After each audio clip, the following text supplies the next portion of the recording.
ہم فلاں مسجد میں فلاں مسجد میں فلاں مسجد میں نماز پڑھنے گئے، کوئی بھی دعا نہیں مانگتا، آپ ہر نماز میں ہاتھ اٹھا کے بیٹھ جاتے ہیں۔ انہوں نے مسکراتے ہوئے کہا بیٹا ہو سکتا ہے ان مسجد والوں کی ساری ضرورتیں پوری ہو گئی ہوں، میری تو ابھی بہت ساری ضرورتیں باقی ہیں، میں اس لیے رب سے مانگتا۔ دعا آپ کی ضرورت ہے۔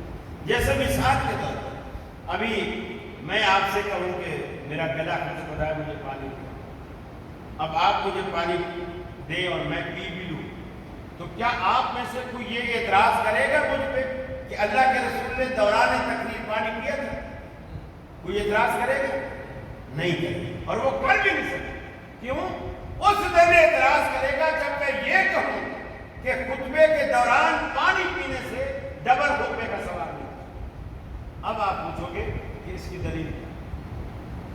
میں اس کو اپنی ضرورت مانوں، ضرورت پہ مجھے دلیل دینے کی ضرورت نہیں۔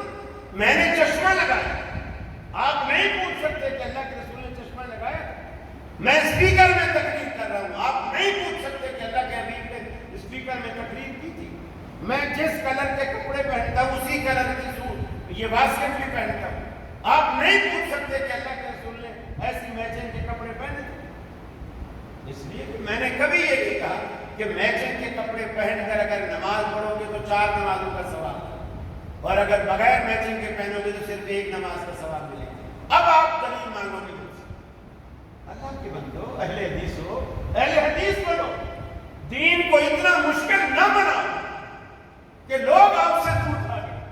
اللہ کے رسول کی دعوت دیتے تھے لیکن لوگ ان کے قریب آتے، آج لوگ ہم سے دور بھاگتے۔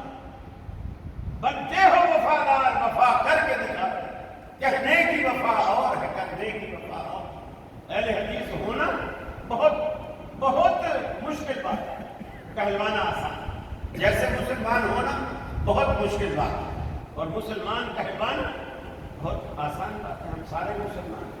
میرے بھائی، اللہ سے دعا